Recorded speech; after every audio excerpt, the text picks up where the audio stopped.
What's going on, everybody? So, the National is less than 60 days away. It is rapidly approaching. I'm on summer vacation, which allows me to ramp up more of my card community YouTube consumption. It has been a blast. Gotten some yard work done. I built the fence between my house and the neighbors. It's been great so far. Now, last week, I asked a question to all of you about what do you prefer? Do you prefer portrait cards or do you prefer action shot cards?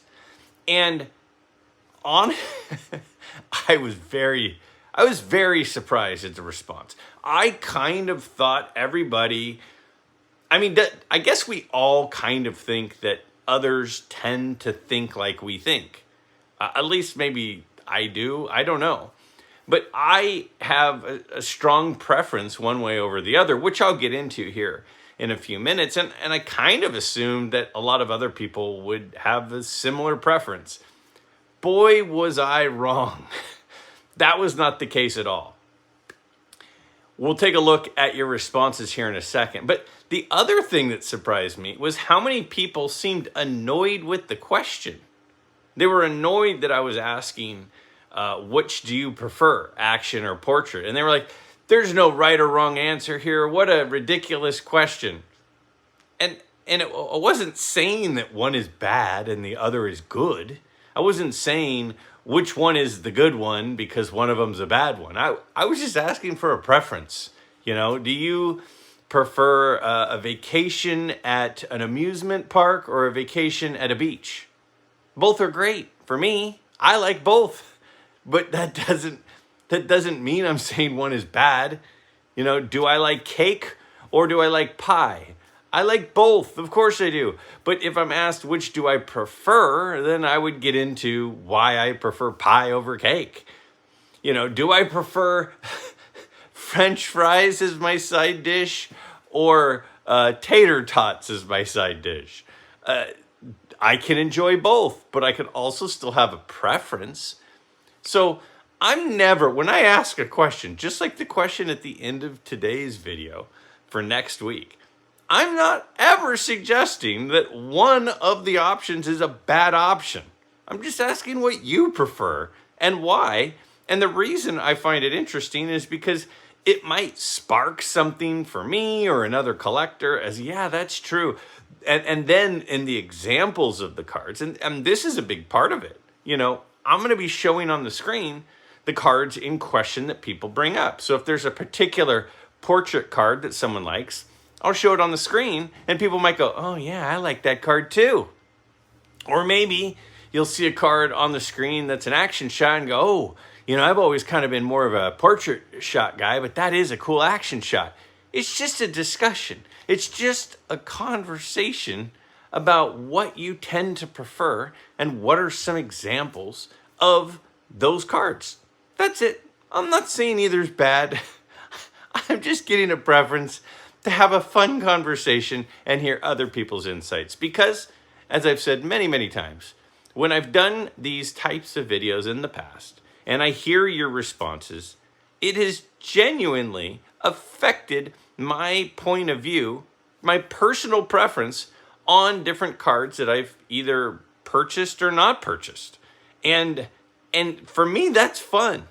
So the whole point here is, what do you like more and why? And what are some examples? And if your answer is both, that's okay. We'll talk about that too.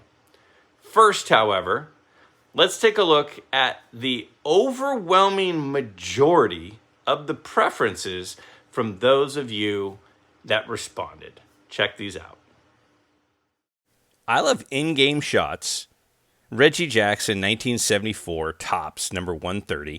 1978, tops number 200, are just two examples of batters. The 1973 number 160, 74 number 40, and 76 number 450, all of Jim Palmer, are great examples of a pitcher in action.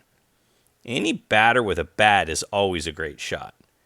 Most of the iconic cards show them with a bat on their shoulder, like the 52 Mantle, 89 Griffey Jr., and 78 Eddie Murray. All are examples. My least favorite are just head or profile picks. The Pete Rose rookie, the Nolan Ryan rookie, the bench rookie. These are all great cards that would have been much greater had they had a solo card. Also, I absolutely think the 1976 number 300, Johnny Bench, is one of the best cards ever. In-game, great full-length shot in catcher's gear with no mask, dust flying. Thanks, Greg. P.S. My favorite profile card is the Miller autographed midlife card. And another commenter says, in general, I mostly steer away from portraits. But there are some that still look great, like the 34 Gowdy Gehrig, for example. That said, and this might be unpopular when it comes to T206 cards, I despise the portrait cards. I think the Cobb and Cy Young cards are beyond ugly. And the Cobb looks nothing like any likeness of Cobb I've seen. If I had never seen that card before, and you showed it to me and asked me who it was, I would never guess it. Compare that to the bat off shoulder T206 Cobb, which looks exactly like the image of the person I have in my head when I think of Ty Cobb. I'd take the action cards of Cobb, Young, Lajoie, Mathewson, Johnson, Tinker, Evers, Chance over the portraits every single time. And a third person says, I definitely prefer action poses. I just find them more aesthetically appealing and like to see the full uniform. I ask, any cards in particular that you like the looks of? He says, one of my favorite looking cards is the 1958 Topps Don Newcomb. Also, the 52 Topps Johnny Mays. And finally, a fourth comment in support of action cards says, action cards for the win. Portrait photos are for family members. I want my cards to show a player for what he's known best for, actually playing the sport. And don't get me wrong and get me started on the 1960s and early mid-70s Topps cards with up-close face shots and no hat. I love Warren Spahn, but will never buy his 65 Topps card. Give me the 53 Mays over his 52 Topps, or the 53 Topps Hal Newhouser over the 53 Johnny Mays. This is why I love the 1971 Topps cards that have the in-game action shots. It was a revolutionary set.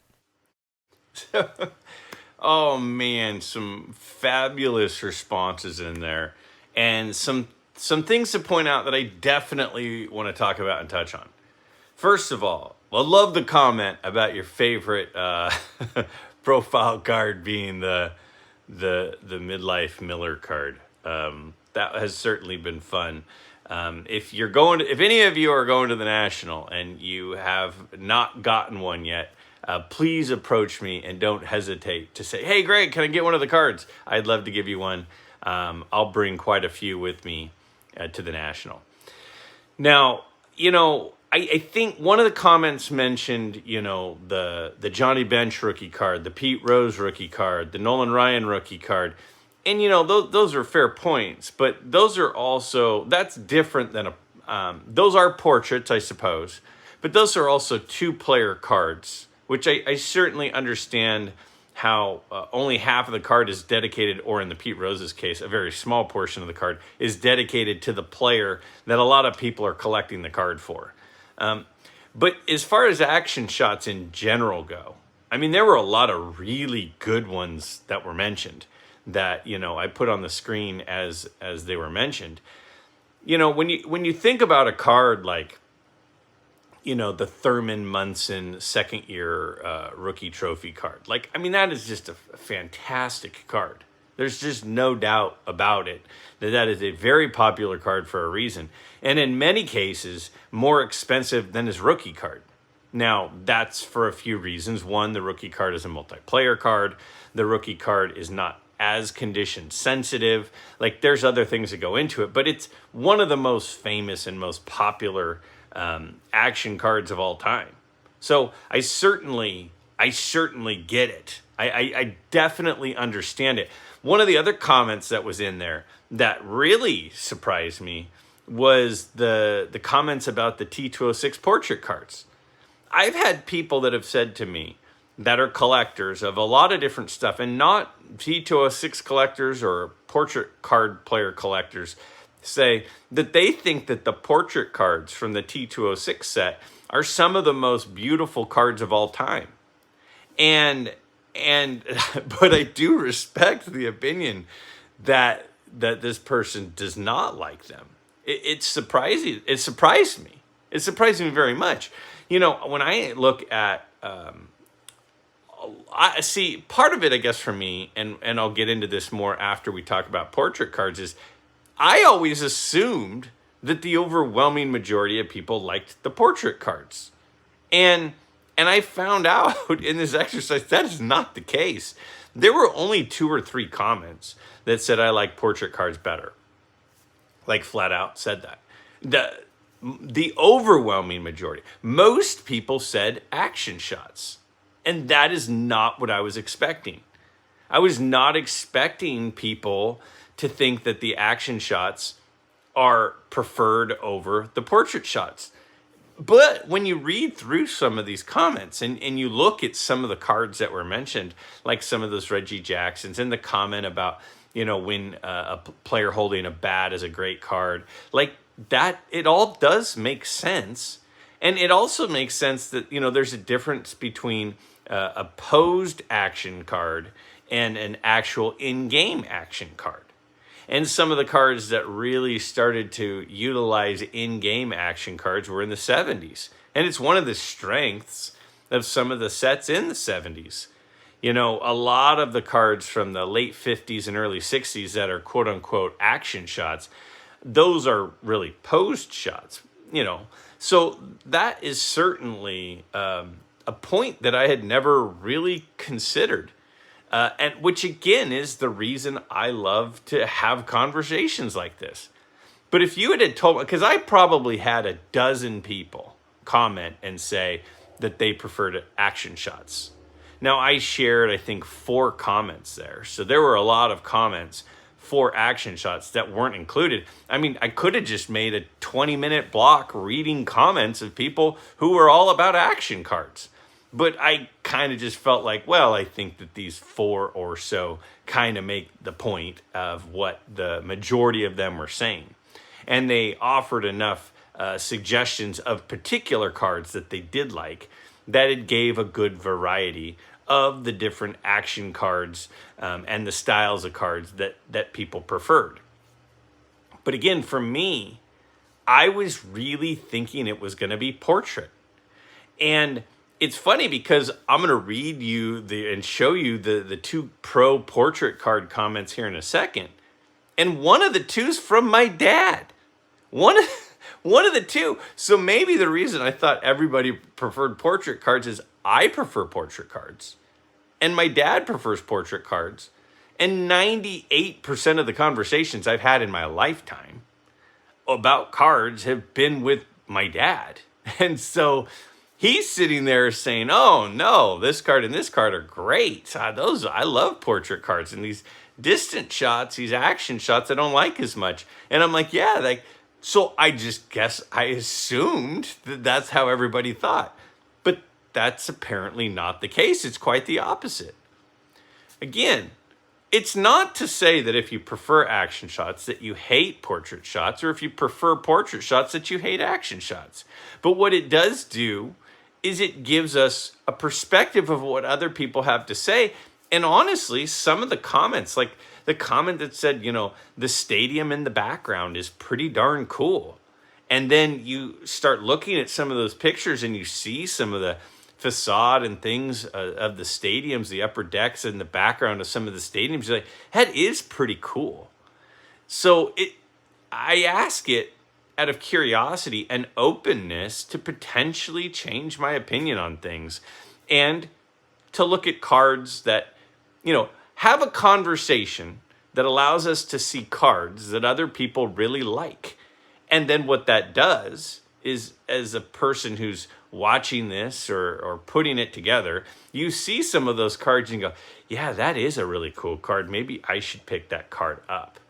That's part of the point, is it's a conversation that facilitates the ability to share cards that we think highly of and share with others, which might make them interested as well. All right, let's look at our couple of lone pro portrait card people and their comments here. I like the portrait cards the best. The 1958 Mantle, Mays, and Aaron are three of my favorites. I love the 57 Clemente, Koufax, and Brooks Robinson. The 56s with the close-up portrait and the in-action shots are really cool too. Mays, Mantle, Jackies are three of my favorites there. The 58 Clemente and Cepeda are not high on my list because they are too distant. Another person in support of portrait cards says, I love portrait shots. I'm trying to get one card of every player with a 20-plus WAR from 1903 to today and want them all in portrait-type shots. Waist or breastbone up shots are my favorite. Not really into the super close-ups. I say this because I like seeing the player's face and jersey and caps. I think portrait cards, side by side, will make a beautiful display one day as I break them up by team. So that first comment was from my dad. And, he's mentioning some of the 58 Topps cards. And I've said many times on here that I think one of the most beautiful cards of all time is the 58 Topps Hank Aaron. And it's a gorgeous card. And it allows you to really see Hank Aaron. And he mentions a couple like the 58 Willie Mays, the 57 Koufax, the 57 Clemente. And those are, I love being able to see the player up close. Let's face it. I've been talking about my three favorite cards of all time. None of which that I have.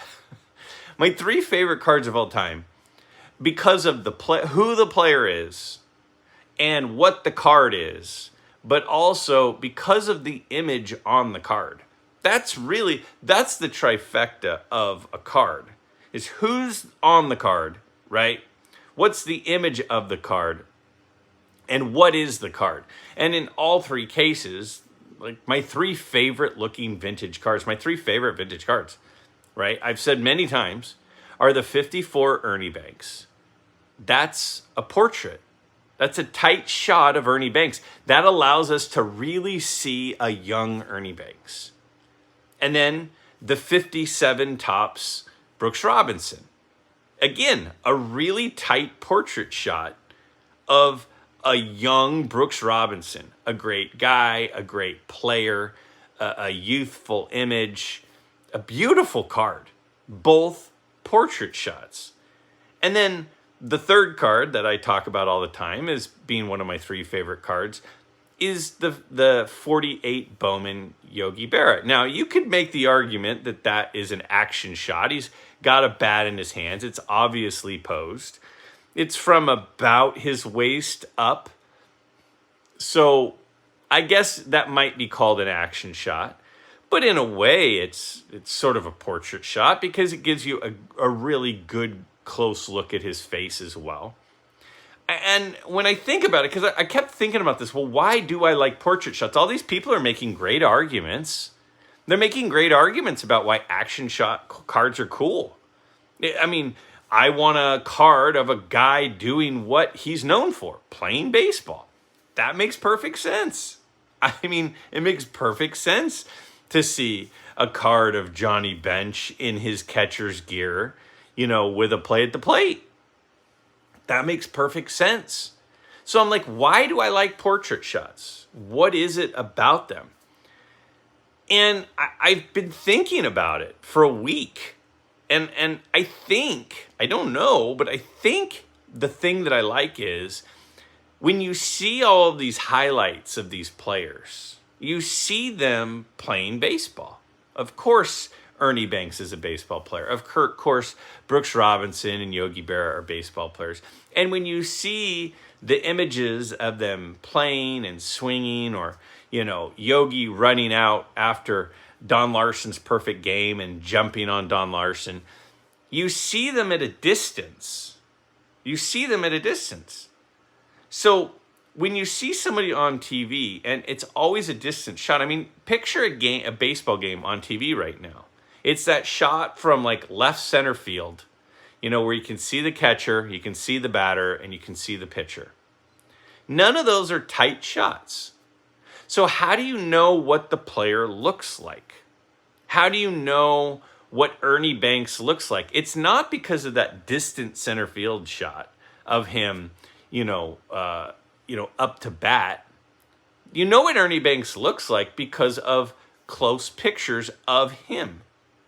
And I think that's why I like those cards, is it allows us to get closer to the player and actually see the player and actually see the definitions of the player, which allows us to feel like we kind of know the player more. And, I do like action shots, but I want to see Hank Aaron and know it's Hank Aaron. And people say, well, you could tell from his batting stance and his swing that it's Hank Aaron. That's true, but you can't see Hank Aaron like you do in the 58 Topps card. And so, I guess part of it too is I love photography. I've always been really into photography. And, for years as a kid, I had a National Geographic magazine because I loved the beautiful images. And a lot of the beautiful images might be of like a safari from a distance and trees and things. But the tight shot of a lion, right?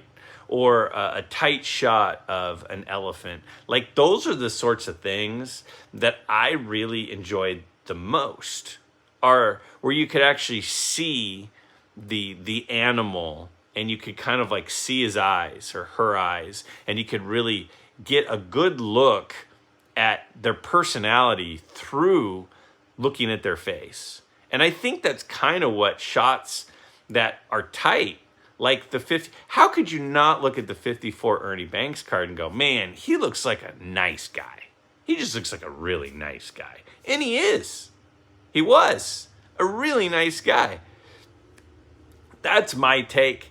Doesn't make it right. And again, I'm not trying to convince anybody that portrait cards are better than action cards. You guys have made it perfectly clear that the overwhelming majority of the group prefers action cards, and that's great, and I get it, and I respect it.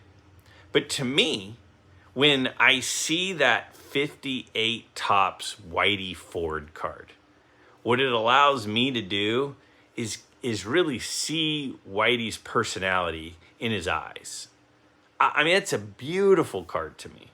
It's a beautiful card. But I also understand the perspective of wanting to see a picture of a baseball player playing baseball. That makes sense too. Now, the answers that I got were not just action shots or portrait shots. There was a handful of opinions that also had some really interesting things to say, where there was some sort of combination thereof, or it depends. So let's take a look at some of those comments. And my friend Darren from Return to Collecting says, great responses this week, Greg. Really enjoyed your perspective on the community's answers. For next week, portrait versus action for me is dependent on the cards and sets. I look at it more as, do I like the image? For example, I like the T206 Cobbs and Young more than the portrait, but I like the Matty and Johnson more in action. For more modern stuff, I like the 53 Bowman Reese, the 71 Topps Munson, and the 76 Topps Bench from an in-action perspective. I really like the 52 Topps Robinson and 34 Gowdy Gehrig from a portrait perspective. If I was looking to pick up one of each that I don't already have, I'd go with the 52 Topps Robinson, the portrait, and the 53 Gaudy Ruth, the action? Fun question. Another comment says, when it comes to vintage cards, I don't have a favorite overall style, action, or portrait, but I do have an answer for the question. If the background on the card is a single, solid color, I like portrait cards. If the background is at a ballpark, then I prefer action shots. For example, the 58 Willie Mays is an awesome portrait card with a solid blue background. And for the action cards, I really like the 76 Topps Johnny Bench. Adam from Vintage Sanctuary says, regarding portrait shots versus action shots, I like both, but what really takes cards to the next level for me are the cards that I consider vintage art. These are sets like 49 Leaf, 50 through 52 Bowman, and 53 Topps, where black and white photos were colorized, often with much artistic liberty taken when creating the background for the player's image. To create vintage art that is off the charts nostalgic and glorious to me. It's so interesting that earlier in the video, someone says that they can't stand the Cy Young or Ty Cobb portrait cards. And then Darren says, I love the Cy Young and Ty Cobb portrait cards from the T206 set. But isn't that the beauty of the hobby? Isn't that what makes these discussions fun? Is you can have people on complete polar opposite ends of the spectrum in the same community, who in the same hobby, watching the same videos, and have completely different points of views. To me, that is a win for the community. That's not a failure. That's not a problem. That's a great thing. If we all liked the same cards, this would not be that interesting. If we all liked the Dallas Cowboys, which I don't, it would not, football season would be so much less fun.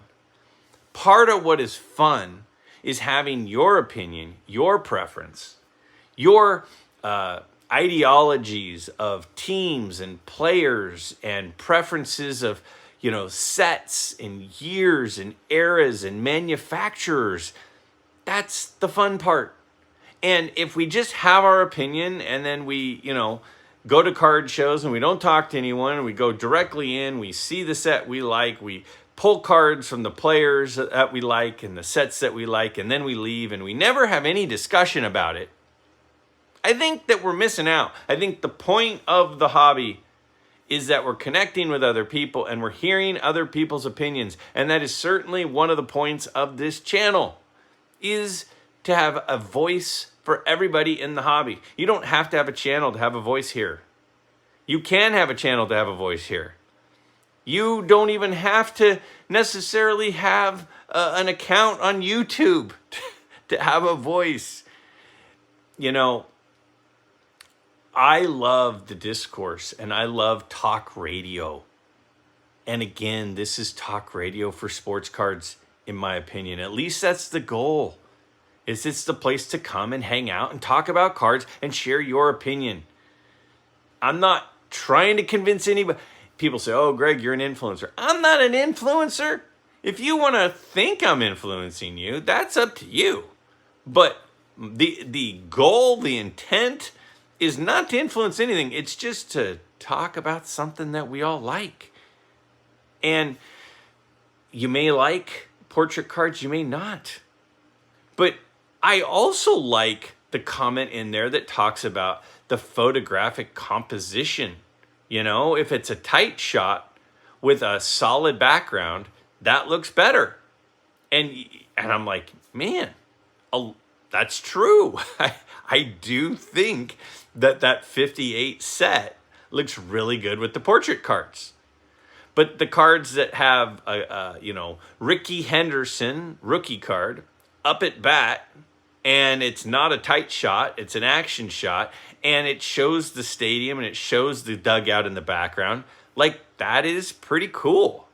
I never really thought about it, but I think that's a great point, that tight shots look best when it's a solid color. And the 58 set and the 54 set and the T206 set, at least the portrait cards, are a great example of that. I mean, had never crossed my mind. But now, every single time I look at a card from the 54 set, I'm going to think of that. Oh yeah, it does look good with the solid background. The 58 set, the T206 portrait cards, they're all solid backgrounds. But the action shot in the T206 set, those shots have like trees in the background and sky in the background and stuff in the background. It's so true. Never thought about it before. That was a great comment. And then Adam's last comment there about he prefers cards that look like works of art. And we have to remember, up until the late 50s, cards were portraits. They were pictures that were done as portraits. And some artists that Topps commissioned made these images, painted these images, and they turned them into cards. And they were works of art. They were literal works of art, and a lot of them are still floating around out there because Topps auctioned them off a few years ago. They auctioned off all of those original pieces of art, which is wild. And then later in the late 50s, really the 57 set, the 53 Bowman, and then the 57 set, that's when really pictures started being involved. But even Adam talks about sort of the liberties of the artists to take color into some of those cards in the Bowman sets. Great points. Regardless of your opinion, nobody's right. Nobody's wrong. I've said that a couple of times today. That's never been the intention, is who is right and who is wrong. That's not the intention. The intention is, what do you like and why? Let's take a look at it. We might like it too. So that brings us to this coming week's question. Here's my curiosity for all of you. I think one of the best deals out there, one of the best, most bang for your buck, get a really cool card for a fairly affordable price in comparison, are multiplayer cards. I think multiplayer cards are very, very affordable still compared to the base card alternative, right? My question for each of you this week is, in thinking about multiplayer cards and thinking about their affordability, but thinking about which ones in particular you like, what are your 3 multiplayer cards that you think are the best multiplayer cards out there? Now, just to be super clear, I'm not saying that if you don't pick the same as someone else that you're right or they're wrong. I'm asking your personal preference of all the multiplayer cards that have been put out by, different card manufacturers. What are your 3 favorites? And the reason I bring this up is there are going to be some cards out there, some multiplayer cards out there of some great players that others may not be aware of. And they might see them and go, man, yeah, that is a cool card. I need that card. I want that card. So, what are your 3 favorite multiplayer cards and why do you like those cards so much? I look forward to sharing those with the rest of the community next week. And if you have not yet submitted your favorite pickups from the month of May for our May Community Show and Tell episode, please do that down below in the comments, in the description, I should say. In the description, I will have a link to the Google Doc that will allow you to upload a picture of your favorite May pickup. And I'm hoping to set a record for the most submissions yet for that May Community Show and Tell pickup video. I hope that you'll leave yours included.